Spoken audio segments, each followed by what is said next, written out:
I hope कि मेरा पिछला वीडियो आपने देखा होगा। हम कर रहे थे डेरिवेशन को कंटिन्यू करते हैं। सी जो हमारा टाउ है, ये जो टाउ है, ठीक है, ये जो टाउ है ये तो हमें करना है डिराइव। सीधी सी बात है। अगर डिजाइन पूछता है तो वॉल शेयर फैक्टर जो ये है हमें वहां पे सिर्फ ये मेंशन करना है। क्या करना है? मेंशन करना है। और न्यूमेरिकल पॉइंट ऑफ व्यू से ये इंपॉर्टेंट है, ठीक है। अभी हमने क्या निकाला है? स्ट्रेस निकाला है। अब हम देखते हैं आगे कि हम अभी से के को के रखते हैं।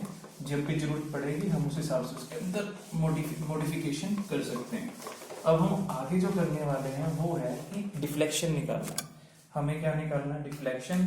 और उसी के साथ में कुछ और चीजें डिस्कस करवाऊंगा, जैसे कि होती हैं कि हमारे पास स्टिफनेस वगैरह क्या होती है। देखो 8WD over pi d cube into k, that is our stress, ठीक है, that is our stress।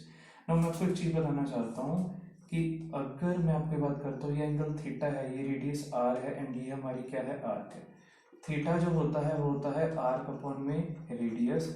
कहने का मतलब है कि अगर मैं किसी रेडियस को उसके थीटा से मल्टीप्लाई करूं तो मुझे क्या मिल जाती है? आर्क मिल जाती है। इतनी चीज मैं आपको बताना चाहता हूँ। क्या मिल जाती है? आर्क मिल जाती है, ठीक है। अब जो थीटा है हमारा रेडियंस के अंदर होता है। थीटा किसके अंदर होता है? हमारा रेडियंस के अंदर होता है। इस चीज को भी याद रखना है हमको, ठीक है। अब आगे चलते हैं। Theta is equal to arc upon radius. अब इसका हम यूज यहाँ पर कैसे करेंगे वो मैं आपको बताता हूँ। फर्स्ट ऑफ ऑल अपनी इक्वेशन पर आते हैं। T by J is equal to tau by R that is equal to J theta upon में एल। यहाँ पर ये सब चीजें हैं। अब हम करने वाले हैं, हमें थीटा निकालना है। हमें क्या करना है? T by J is equal to G into theta upon में एल। जी क्या होता है? Modulus of rigidity. जी क्या होता है? मॉड्यूलस ऑफ रिजिडिटी, ठीक है। इसका जो वैल्यू होता है आपके पास जो दिया होगा, आपको मेगा पास्कल में यूज करना है। अगर आपको गीगा पास्कल में दिया हुआ है तो आप इसे 10 की पावर 3 से मल्टीप्लाई करके, या फिर इसे कह सकते हैं मल्टीप्लाई बाय 10 की पावर 3 इंटू में मेगा पास्कल लिखेंगे, कोई भी आपको वैल्यू दी हो। और मेगा पास्कल का मतलब होता है न्यूटन पर एमएम स्क्वायर। इस चीज को याद रखेंगे। अगर आपको मेगा पास्कल में दिया है तो जो भी आपको वैल्यू दी है वो वैल्यू यहाँ पर आ जाएगी और यहाँ पर क्या लिख देंगे? न्यूटन पर एमएम स्क्वायर। ये इंपॉर्टेंट है हमारे लिए, ठीक है। अब मैं इसको रिमूव करता हूँ, ये चीज मैंने आपको बता दी। अब हम क्या करने वाले हैं आगे? अब हम यहाँ से क्या करने वाले हैं? थीटा निकालने में। थीटा निकालने के लिए हम क्या करेंगे? T upon J into L upon जी। नाउ अभी लेंथ क्या चीज है? देखो ये जो वायर है इसे हमने कर्ल किया हुआ है। ये जो वायर है हमें इसकी लेंथ चाहिए। लेंथ किसकी? पूरी वायर की।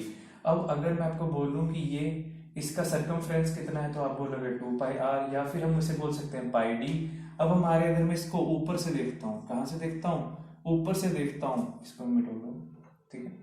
अगर मैं ऊपर से देखता हूँ तो मुझे कैसा दिखेगा? Total length is pi D, और इसके अंदर n नंबर ऑफ टर्न्स हैं। कितने नंबर ऑफ टर्न्स हैं? n नंबर ऑफ टर्न्स है, 1 2 3 4 5, इस तरह से करते हुए कितने n है। तो मेरी टोटल लेंथ कितनी हो जाएगी? पाई डी इंटू एन। पाई डी इंटू एन मैंने यहाँ पर लिख दिया। t की वैल्यू मैंने अभी आपको बताई थी क्या होती है? w इंटू डी अपॉन में 2। j की value, j is polar moment of inertia, pi d की 4। यहाँ पर d लेना है छोटा, बटा में 32।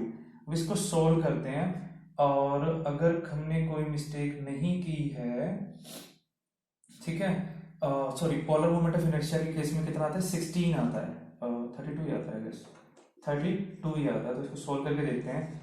थीटा इज इक्वल टू, इसको सोल्व करेंगे, w into D into pi D N upon में 2 इंटू में यहाँ पर एक मल्टीप्लाई कर देता हूँ मैं, 32 इंटू में पाई डी की 4 इंटू में जी। अब जो कटता है उसे काट दो, पाई से पाई को काट दो, 2 से इसको काट दो, कितना आ गया?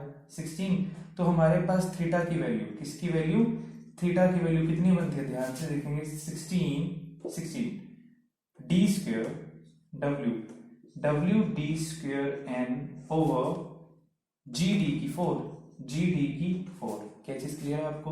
अब मैं आपको यहाँ पर क्या बताना चाहता हूँ कि जब यहाँ पर टॉर्क लगा है तो यहाँ पर एक डिफ्लेक्शन आती है थीटा, और यहाँ पर डिफ्लेक्शन इन द सेंस जो हमारे पास वेरिएशन इन एंगल आता है वो होता है थीटा, और जो हमारे पास डिफ्लेक्शन आती है वो होती है डेल्टा।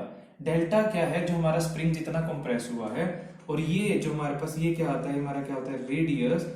और हमें पता है हमारे रेडियस की वैल्यू कितनी होती है? मीन डायमीटर अपॉन में 2। तो theta is equal to arc upon radius, और आर्क कितनी है हमारी? Arc is our delta, radius कितना है हमारा d/2, तो यहां से मैं डेल्टा की वैल्यू निकाल सकता हूं थीटा इंटू में d/2। क्या ये चीज क्लियर है आपको? अब थीटा की वैल्यू यहाँ पे पुट कर दो। थीटा की वैल्यू जब मैं यहाँ पे पुट करता हूँ तो मुझे क्या मिलेगा, डेल्टा मिलेगा। I hope this is clear, नहीं तो मैं इसे ऊपर लिख देता हूँ, थोड़ा सा मेंशन कर देता हूँ ऊपर, ठीक है। मुझे नीचे स्पेस का नहीं पता कि कितना मेंशन है, ठीक है। तो यहाँ पर मैं आपको डेल्टा निकाल कर दिखा, तो delta is our deflection, delta is our deflection. Delta की वैल्यू कितना आएगा, थीटा इंटू में d/2। तो थीटा की वैल्यू हमने निकाली है 16 w/d² n over GD4 into में d/2। जब मैं इसे सॉल्व करूंगा तो क्या बन जाएगा, 8w/d³ ओवर GD4। ये जो है यहाँ पर आपका मोटा मोटा डिजाइन किसका, हेलिकल स्प्रिंग का खत्म हो जाता है। आपको इस रिजल्ट तक पहुंचना है बेसिकली। इसके बाद मैं आपको कुछ टर्म्स बताऊंगा हेलिकल स्प्रिंग की, कुछ टर्म्स हैं जो हमारे लिए इंपॉर्टेंट है, जो हमारे पेपर सोल्व करने के लिए काम आने वाली हैं। सो नेक्स्ट वीडियो तक वेट कीजिएगा। अगर किसी चीज में डाउट हो तो प्लीज मुझसे कॉन्टेक्ट कर सकते हो। मेरा व्हाट्सएप नंबर आप सभी के पास है, जिनके पास नहीं है उन्हें मैं दे देता हूँ 8053995958। मेरा नाम है यशपाल। Thank you.